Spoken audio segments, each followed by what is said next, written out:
भारत माता की। भारत माता की। यूपी की राज्यपाल श्रीमती आनंदीबेन पटेल, यहां के लोकप्रिय और ऊर्जावान मुख्यमंत्री श्रीमान योगी आदित्यनाथ जी, उप मुख्यमंत्री श्री केशव प्रसाद मौर्य जी, केंद्रीय मंत्रिमंडल के मेरे सहयोगी श्री संजीव बालियान जी, वीके सिंह जी, मंत्री श्री दिनेश खटीक जी, उपेंद्र त्रिवेदी जी, श्री कपिल देव अग्रवाल जी, संसद में मेरे साथी श्रीमान सतपाल सिंह जी, राजेंद्र अग्रवाल जी, विजय सिंह जी तोमर, श्रीमती कांता कर्णब जी, विधायक भाई सोमेंद्र तोमर जी, संगीत सोम जी,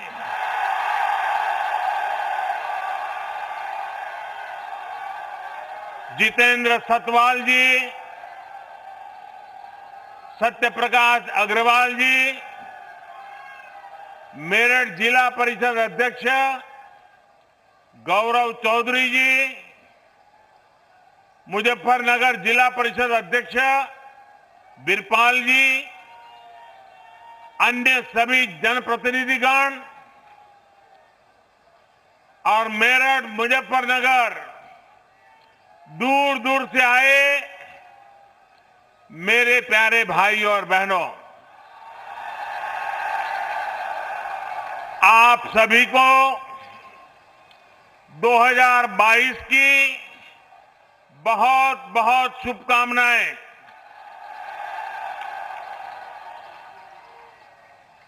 साल की शुरुआत में मेरठ आना अपने आप में मेरे लिए बहुत अहम है। भारत के इतिहास में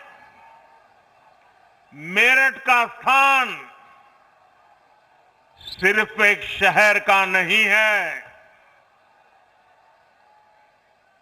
बल्कि मेरठ हमारी संस्कृति, हमारे सामर्थ्य का भी महत्वपूर्ण केंद्र है। रामायण और महाभारत काल से लेकर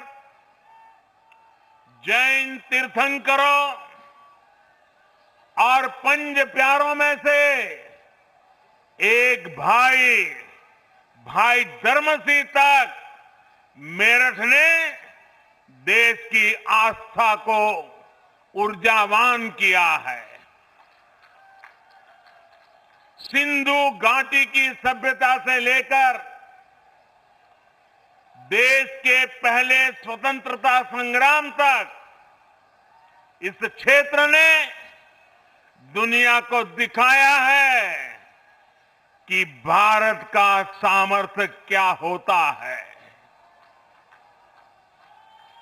1857 में बाबा ओगडनाथ मंदिर और वहीं से आजादी की जो ललकार उठी, दिल्ली कूच का आह्वान हुआ, उसने गुलामी की अंधेरी सुरंग में देश को नई रोशनी दिखा दी।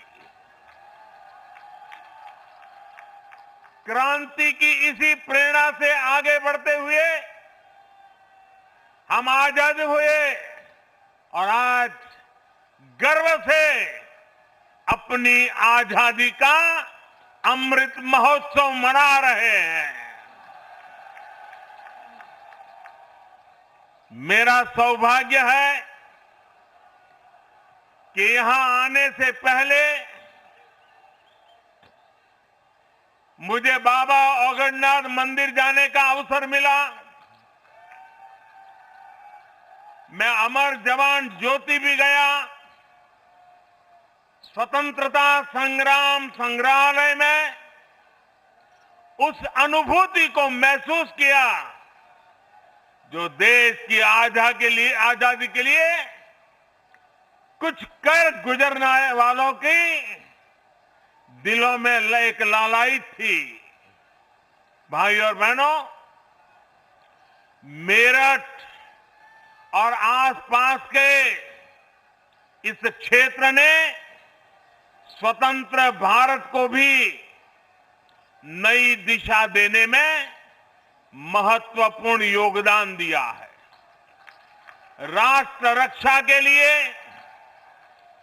सीमा पर बलिदान हो या फिर खेल के मैदान में राष्ट्र के लिए सम्मान, राष्ट्रभक्ति की अलख को इस क्षेत्र ने सदा सर्वदा प्रज्वलित रखा है। नूरपुर मड़ैया ने चौधरी चरण सिंह जी के रूप में देश को एक विजनरी नेतृत्व भी दिया। मैं इस प्रेरणा स्थली का वंदन करता हूं, मेरठ और क्षेत्र के लोगों का अभिनंदन करता हूं। भाई और बहनों, मेरठ देश की एक और महान संतान मेजर ध्यानचंद जी की भी कर्मस्थली रहा है। कुछ महीने पहले केंद्र सरकार ने देश के सबसे बड़े खेल पुरस्कार का नाम दद्दा के नाम पर कर दिया। आज मेरठ की स्पोर्ट्स यूनिवर्सिटी मेजर ध्यानचंद जी को समर्पित की जा रही है। और जब इस यूनिवर्सिटी का नाम मेजर ध्यानचंद जी से जुड़ जाता है तो उनका पराक्रम तो प्रेरणा देता ही है, लेकिन उनके नाम में भी एक संदेश है। उनके नाम में जो शब्द है ध्यान, बिना ध्यान केंद्रित किए, बिना फोकस एक्टिविटी किए कभी भी सफलता नहीं मिलती है।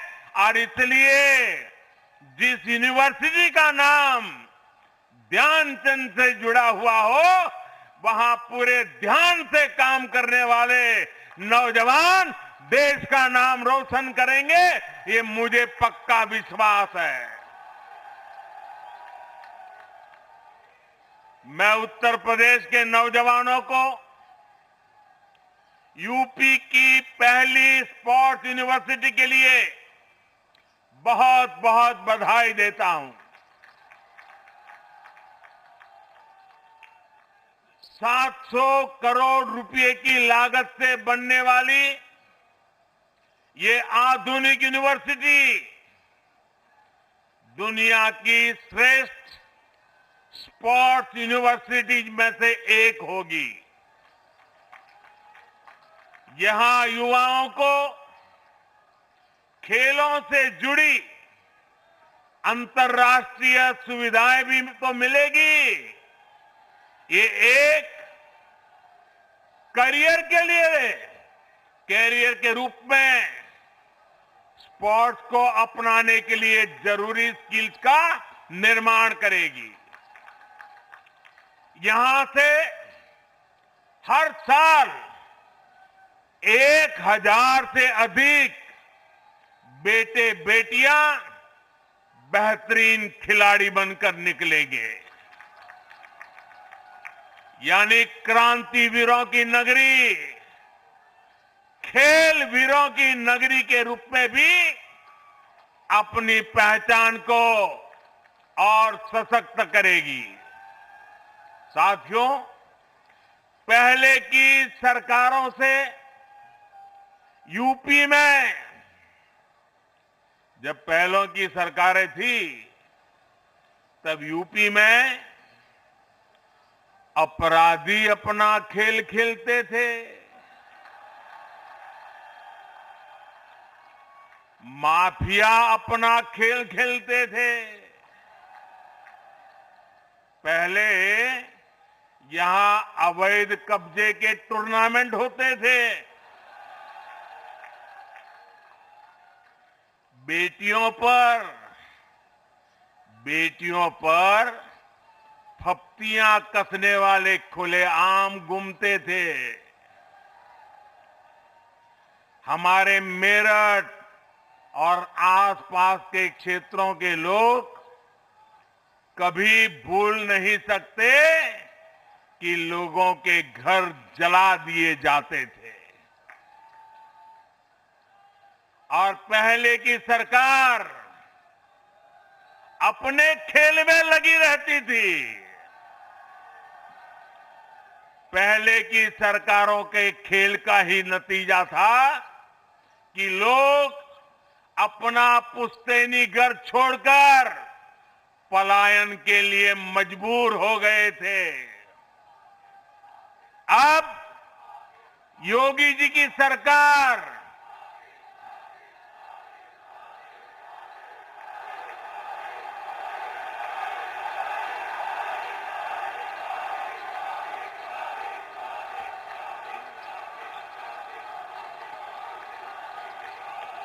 पहले क्या क्या खेल खेले जाते थे,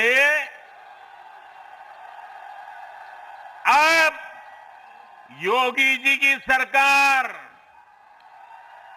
ऐसे अपराधियों के साथ जेल जेल खेल रही है।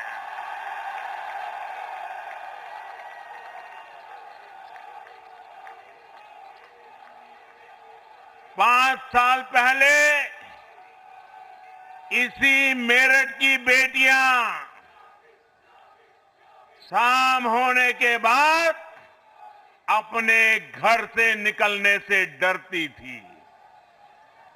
आज मेरठ की बेटियां पूरे देश का नाम रोशन कर रही है। यहां मेरठ के सोतीगंज बाजार में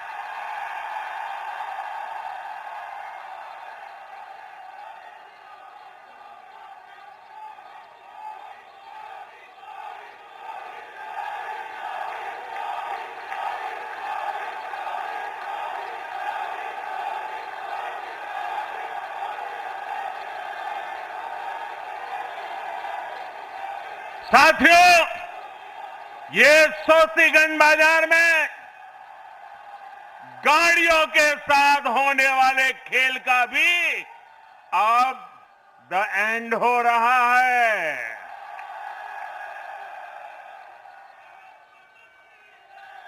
अब यूपी में असली खेल को बढ़ावा मिल रहा है। यूपी के युवाओं को खेल की दुनिया में छा जाने का मौका मिल रहा है। साथियों, हमारे यहां कहा जाता है, महाजनों येन गताः स पंथाः, अर्थात जिस पथ पर महान जन, महान विभूतियां चले, वही हमारा पथ है। लेकिन अब हिंदुस्तान बदल चुका है। अब हम 21वीं सदी में हैं और इस 21वीं सदी के नए भारत में सबसे बड़ा दायित्व हमारे युवाओं के पास ही है। और इसलिए अब मंत्र बदल गया है। 21वीं सदी का तो मंत्र है, युवा जनों येन गता सपंथाः। जिस मार्ग पर युवा चल रहे वही मार्ग देश का मार्ग है। जिधर युवाओं के कदम बढ़ जाए मंजिल अपने आप चरण चूमने लग जाती है। युवा नए भारत का कर्णधार भी है। युवा नए भारत का विस्तार भी है।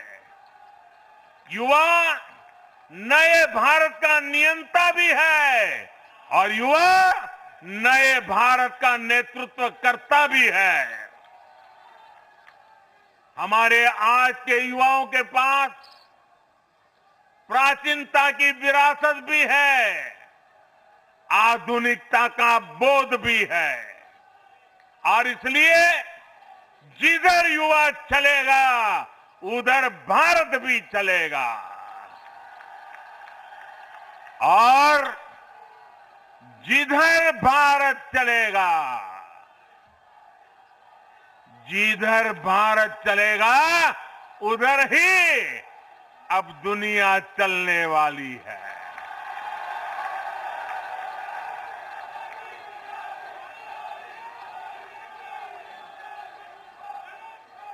आज हम देखें तो साइंस से लेकर साहित्य तक, स्टार्टअप से लेकर स्पोर्ट्स तक, हर तरफ भारत के युवा ही छाए हुए हैं। भाई और बहनों, खेल की दुनिया में आने वाले हमारे युवा पहले भी सामर्थ्यवान थे। उनकी मेहनत में पहले भी कोई कमी नहीं थी। हमारे देश में खेल संस्कृति भी बहुत समृद्ध रही है। हमारे गांवों में हर उत्सव, हर त्योहार में खेल एक अहम हिस्सा रहता है। मेरठ में होने वाले दंगल और उसमें जो घी के पीपे और लड्डुओं की जीत का पुरस्कार मिलता है, उस स्वाद के लिए किसका मन मैदान में उतरने के लिए ना हो। लेकिन ये भी सही है कि पहले की सरकार की नीतियों की वजह से खेल और खिलाड़ियों को उनकी तरफ देखने का नजरिया बहुत अलग रहा। पहले शहरों में जब कोई युवा अपनी एक पहचान, अगर वो अपनी पहचान एक खिलाड़ी के रूप में बताता था, अगर वो कहता था कि मैं खिलाड़ी हूं, मैं फलाना खेल खेलता हूं, मैं उस खेल में आगे बढ़ा हूं, तो सामने वाले क्या पूछते थे मालूम है? सामने वाले पूछते थे, अरे बेटे खेलते हो ये तो ठीक है, लेकिन काम क्या करते हो? यानी खेल की कोई इज्जत ही नहीं मानी जाती थी। गांव में यदि कोई खुद को खिलाड़ी बताता तो लोग कहते थे, चलो फौज या पुलिस में नौकरी के लिए खेल रहा होगा।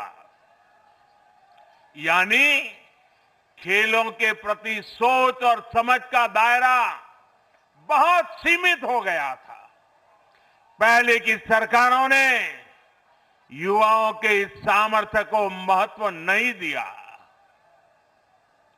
ये सरकारों का दायित्व था कि समाज में खेल के प्रति जो सोच है, उसे खेल को, उस सोच को बदल करके खेल को बाहर निकालना बहुत जरूरी है। लेकिन हुआ उल्टा। ज्यादातर खेलों के प्रति देश में बेरुखी बढ़ती गई। परिणाम ये हुआ कि जिस हॉकी में गुलामी के कालखंड में भी मेजर ध्यानचंद जी जैसी प्रतिभाओं ने देश को गौरव दिलाया, उसमें भी मेडल के लिए हमें दशकों का इंतजार करना पड़ा। दुनिया की हॉकी प्राकृतिक मैदान से एस्ट्रो टर्फ की तरफ बढ़ गई, लेकिन हम वहीं के वहीं रह गए।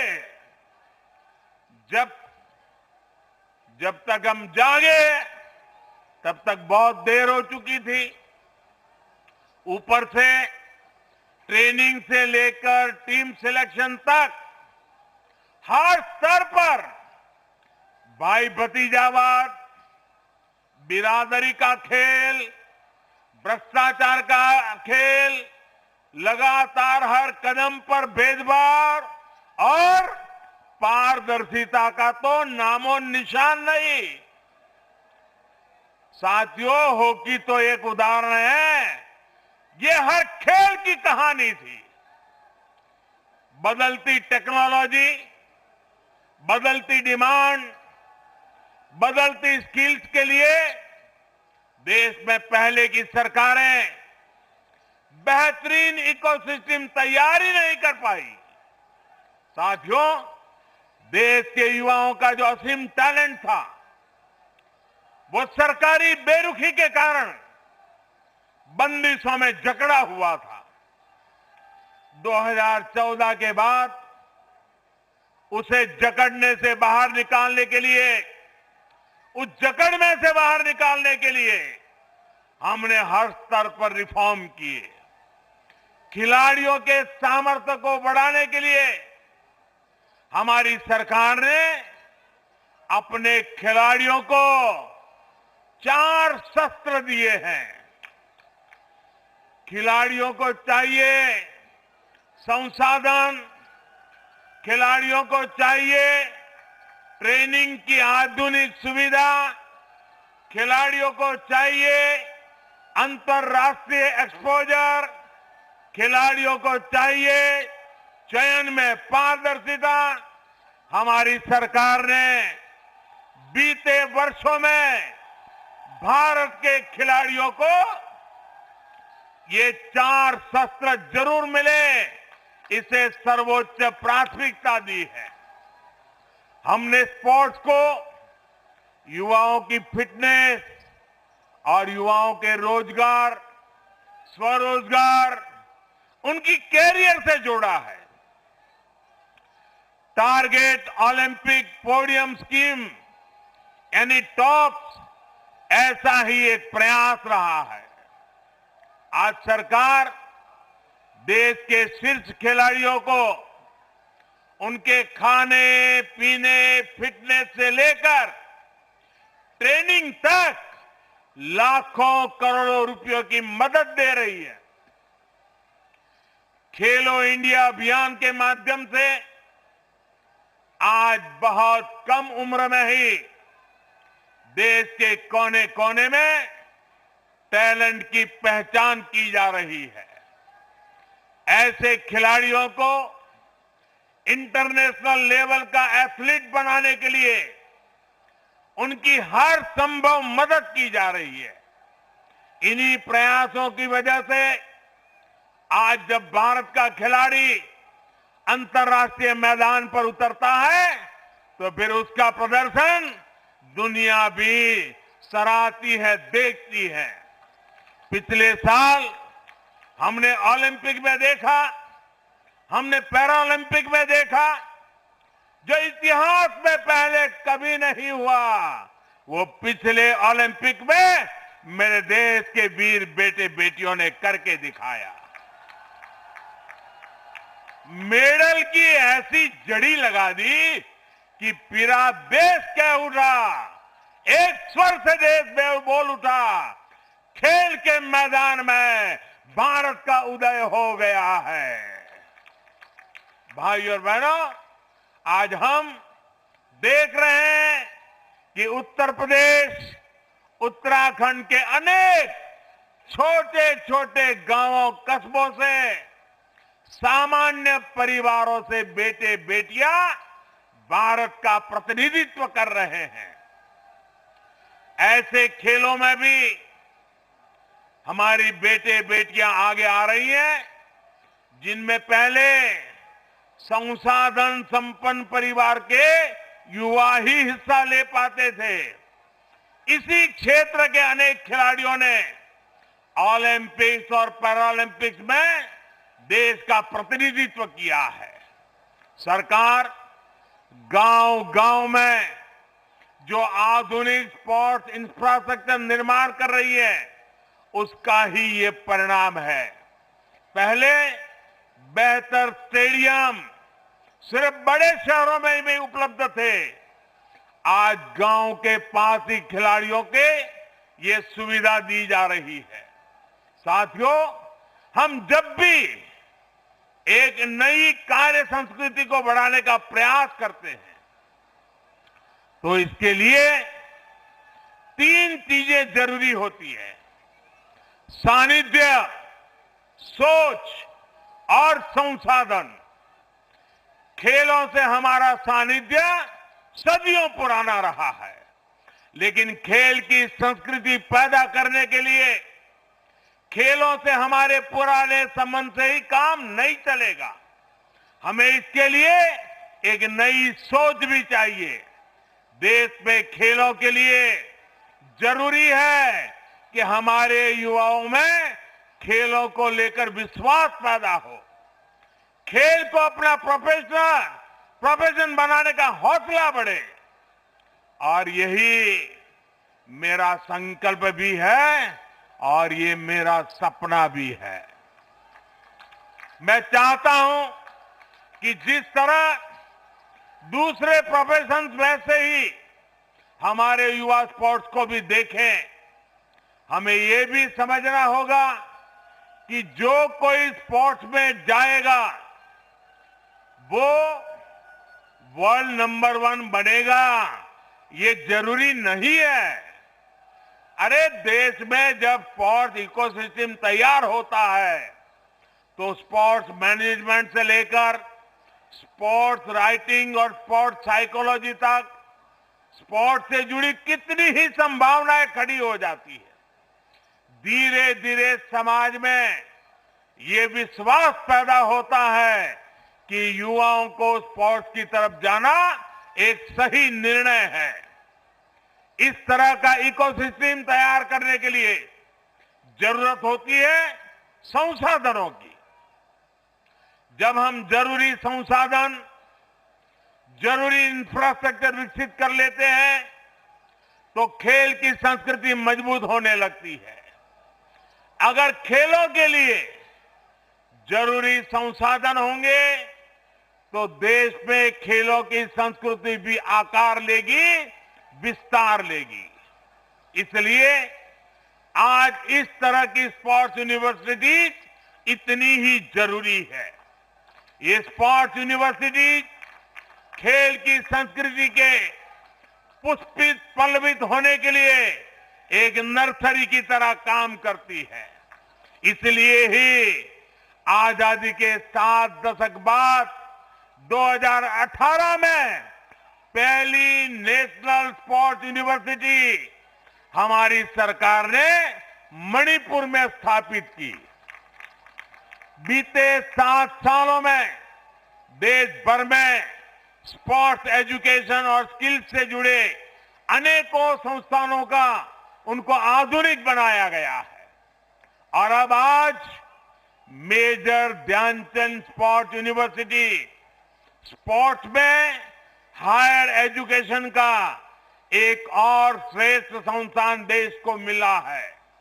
साथियों, खेल की दुनिया से जुड़ी एक और बात हमें याद रखनी है, और मेरठ के लोग तो इसे अच्छी तरह जानते हैं।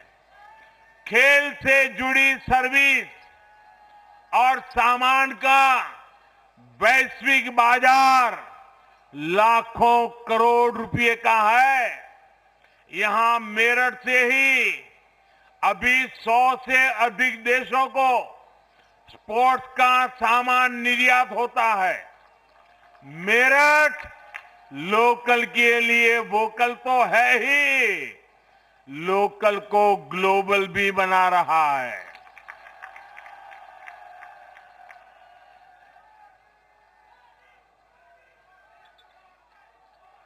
देश भर में ऐसे अनेक स्पोर्ट्स क्लस्टर्स को भी आज विकसित किया जा रहा है।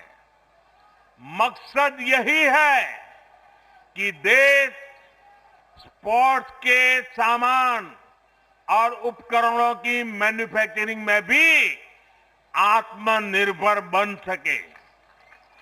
अब जो नई नेशनल एजुकेशन पॉलिसी लागू हो रही है, उसमें भी खेल को प्राथमिकता दी गई है। स्पोर्ट्स को अब उसी श्रेणी में रखा गया है जैसे साइंस, कॉमर्स, मैथमेटिक्स, ज्योग्राफी या दूसरी पढ़ाई हो। पहले खेल को एक्स्ट्रा एक्टिविटी माना जाता था, लेकिन अब स्पोर्ट्स स्कूल में बाकायदा एक विषय होगा। उसका उतना ही महत्व होगा जितना बाकी विषयों का। साथियों, यूपी के युवाओं में तो इतनी प्रतिभा है, हमारे यूपी के युवान इतने प्रतिभावान है कि आसमान भी छोटा पड़ जाए। इसलिए यूपी में डबल इंजन सरकार कई विश्वविद्यालयों की स्थापना कर रही है।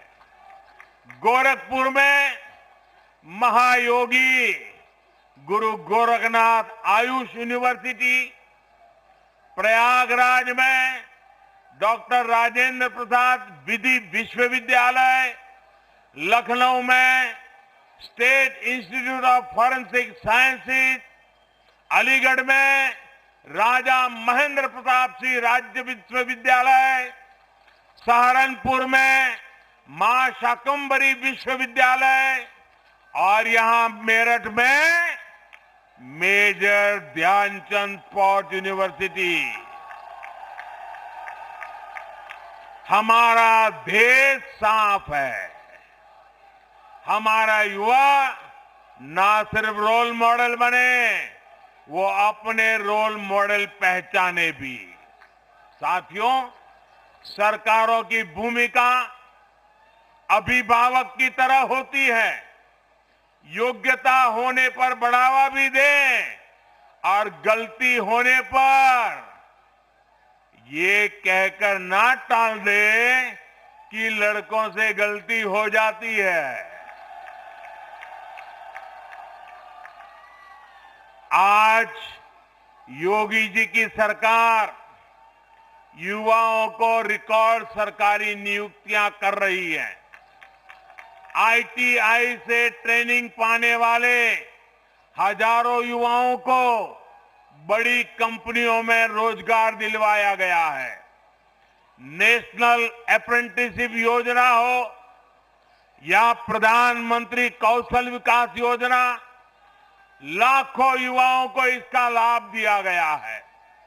अटल जी की जयंती पर यूपी सरकार ने विद्यार्थियों को टैबलेट और स्मार्टफोन देने का भी अभियान शुरू किया है। साथियों, केंद्र सरकार की एक और योजना के बारे में भी यूपी के नौजवानों को जानना बहुत जरूरी है। ये योजना है स्वामित्व योजना।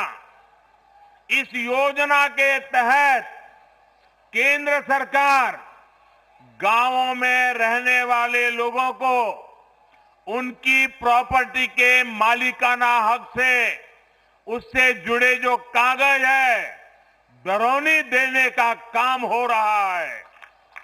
घरौनी मिलने पर गांव के युवाओं को अपना काम धंधा शुरू करने के लिए बैंकों से आसानी से मदद मिल पाएगी। ये घरौनी गरीब, दलित, वंचित, पीड़ित, पिछड़े सभी समाज के हर वर्ग को अपने घर पर अवैध कब्जे की चिंता से भी मुक्ति दिलाएगी। मुझे खुशी है कि स्वामित्व योजना को योगी जी की सरकार बहुत तेजी से आगे बढ़ा रही है। यूपी के 75 जिलों में 23 लाख से अधिक घरौनी दी जा चुकी है। चुनाव के बाद योगी जी की सरकार इसी अभियान को और तेज करेगी। भाइयों और बहनों, इस क्षेत्र के ज्यादातर युवा ग्रामीण इलाकों में रहते हैं। ग्रामीण अर्थव्यवस्था को मजबूत बनाने के लिए हमारी सरकार निरंतर काम कर रही है। प्रधानमंत्री किसान सम्मान निधि के माध्यम से कल ही यूपी के लाखों किसानों के बैंक खातों में करोड़ों रुपए ट्रांसफर किए गए हैं। इसका बहुत बड़ा लाभ इस क्षेत्र के छोटे किसानों को भी हो रहा है। साथियों, जो पहले सत्ता में थे उन्होंने आपको गन्ने का मूल्य किस्तों में तरसा तरसा कर दिया। योगी जी की सरकार में जितना गन्ना किसानों को भुगतान किया गया है उतना पिछली दोनों सरकारों के दौरान किसानों को नहीं मिला था। पहले की सरकारों में चीनी मिले कोड़ियों के भाव बेची जाती थी। मुझसे ज्यादा आप जानते हैं। जानते हैं कि नहीं जानते हैं? चीनी मिले बेची गई कि नहीं बेची गई? भ्रष्टाचार हुआ कि नहीं हुआ? योगी जी की सरकार में मिलें बंद नहीं होती, यहां तो मिलों का विस्तार होता है, नई मिलें खोली जाती है। अब यूपी गन्ने से बनने वाले इथेनॉल के उत्पादन में भी तेजी से आगे बढ़ रहा है। बीते 4.5 साल में लगभग 12,000 करोड़ रुपए का इथेनॉल यूपी से खरीदा गया है। 12,000 करोड़ रुपए का इथेनॉल। सरकार कृषि इंफ्रास्ट्रक्चर और फूड प्रोसेसिंग ऐसे उद्योगों को भी तेजी से विस्तार दे रही है। आज ग्रामीण इंफ्रास्ट्रक्चर पर, भंडारण की व्यवस्था बनाने पर, कोल्ड स्टोरेज पर 1 लाख करोड़ रुपए खर्च किए जा रहे हैं। भाइयों बहनों, डबल इंजन की सरकार युवाओं के सामर्थ्य के साथ ही इस क्षेत्र के सामर्थ्य को भी बढ़ाने के लिए काम कर रही है। मेरठ का रेवड़ी गजक, हैंडलूम, ब्रास बैंड, आभूषण, ऐसे कारोबार यहां की शान है। मेरठ, मुजफ्फरनगर में छोटे और लघु उद्योगों का और विस्तार हो, यहां बड़े उद्योगों का मजबूत आधार बने, यहां के कृषि उत्पादों, यहां की उपज को नए बाजार मिले, इसके लिए भी आज अनेक विध प्रयास किए जा रहे हैं। इसलिए इस क्षेत्र को देश का सबसे आधुनिक और सबसे कनेक्टेड रीजन बनाने के लिए काम हो रहा है। दिल्ली मेरठ एक्सप्रेसवे की वजह से दिल्ली अब 1 घंटे की दूरी पर रह गई है। अभी कुछ दिन पहले ही जो गंगा एक्सप्रेसवे का काम शुरू हुआ है वो भी मेरठ से ही शुरू होगा। ये मेरठ की कनेक्टिविटी यूपी के दूसरे शहरों से और संबंधों को, व्यवहार को आसान बनाने में काम करेगी। देश का पहला regional rapid rail transit system भी मेरठ को राजधानी से जोड़ रहा है। मेरठ देश का पहला ऐसा शहर होगा जहां मेट्रो और हाई स्पीड रैपिड रेल एक साथ दौड़ेगी। मेरठ का आईटी पार्क, जो पहले की सरकार की सिर्फ घोषणा बनकर रह गया था, उसका भी लोकार्पण हो चुका है। साथियों, यही double benefit, double speed, double engine की सरकार की पहचान है। इस पहचान को और सशक्त करना है। भाइयों, मेरे मेरठ के और पश्चिमी उत्तर प्रदेश के लोग जानते हैं कि आप उधर हाथ लंबा करोगे तो लखनऊ में योगी जी, और इधर हाथ लंबा करोगे तो दिल्ली में मैं हूं आपके लिए।